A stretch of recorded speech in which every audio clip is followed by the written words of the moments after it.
भंडारा जिल्ह्यातील साकोली तालुक्यातील शिवणी बांध गाव सध्या माकडांच्या आतंकाखाली आहेत। गेल्या काही दिवसात महिलांवर, लहान मुलांवर आणि शाळकरी विद्यार्थ्यांवर माकडांनी हल्ले केल्याच्या घटना समोर आल्या आहेत। या संपूर्ण प्रकारामागे पाटबंधारे विभागाची निष्क्रियता कारणीभूत असल्याचा आरोप ग्रामस्थ करीत आहेत। नेमकं काय आहे प्रकरण, पाहूया सविस्तर। साकोली तालुक्यातील शिवणी बांध गावात गेल्या 8 दिवसांपासून माकडांची दहशत वाढली आहे। गावातीलच 5 ते 6 महिलांवर माकडांनी हल्ला केला असून यामध्ये 3 महिला गंभीर जखमी झाल्या आहेत। काही महिलांवर छतावर काम करत असताना माकडांनी हल्ला केल्याने त्या खाली पडल्या आणि त्यांना गंभीर दुखापत झाली। माकडांचा त्रास केवळ महिलांपुरताच मर्यादित नसून लहान मुले, शाळकरी विद्यार्थी आणि घरगुती साहित्य देखील माकडांच्या हल्ल्यांचे बळी ठरत आहे। गावातील अनेक घरातील साहित्य माकडांनी फोडले आहे। काही घरांच्या कवेलू तोडून मोठ्या प्रमाणात नासधूस करण्यात आली आहे। त्या इरिगेशन खाता आहे आमच्या गावी, त्या बंगल्यामध्ये खूप झाड आहेत, ते खूप बंद राहते। रोज त्रास, सकाळ झाली का गावामध्ये फिरतात आणि स्लॅपवर लावतात, काही कवेली फोडतात, बायाच्या मग धावते। ते बंदरा खूप त्रास आहे। त्या दिवशी आमच्या गावची, आमच्या घराजवळची एक बाई पडली स्लॅपवरून, तिला दवाखान्यामध्ये न्यावा लागला।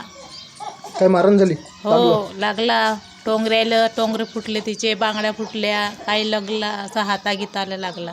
ओल्यात खूपच त्रास आहे। धावतात ते मनमाने, कपडे धुवून राहिला का, भांडे घासत राहिला का, आमचं ते पूर्ण कवेलीच फोडून टाकला। किती दिवसापासून त्रास आहे सध्या माकडांचा? 12 महिने होती, 2-4 वर्ष झाला सांगतून। 2-3 ॲप्लिकेशन लिहून झाले ते, पण ते झाडं काही तोडत नाही।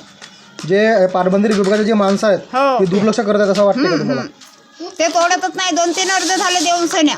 जर झाड कापला तर बंदर जातील असं वाटतं तुम्हाला? हो, ते झाडात म्हणूनच राहतात नाही येतात। एक कवेली नसं आमच्या घरावर, म्हणजे नुकसान झाली आहे? नुकसान झाली आहे। आणि ते बाई आमच्या घराजवळची माझी जाऊ पडली, टोंगरे फुटलं, बांगड्या फुटल्या तिच्या, ह्या टोंगऱ्याला लागला, कमरेला झटका लागला।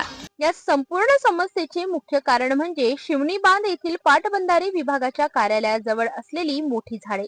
या झाडांवर मोठ्या प्रमाणावर माकडांचा वावर असून रात्री मुक्काम करून सकाळी ही माकडे गावात येतात आणि दहशत निर्माण करतात। ग्रामस्थांनी या संदर्भात पाटबंधारे विभागाकडे वारंवार तक्रारी केल्या। ग्रामपंचायतीतून ठरावही पारित करण्यात आला, मात्र आजपर्यंत झाडे कापण्यात आलेली नाहीत।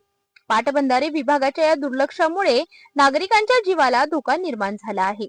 जर माकडांच्या हल्ल्यात काही अनुचित घडलं तर जबाबदार कोण, असा सवाल ग्रामस्थ उपस्थित करीत आहेत।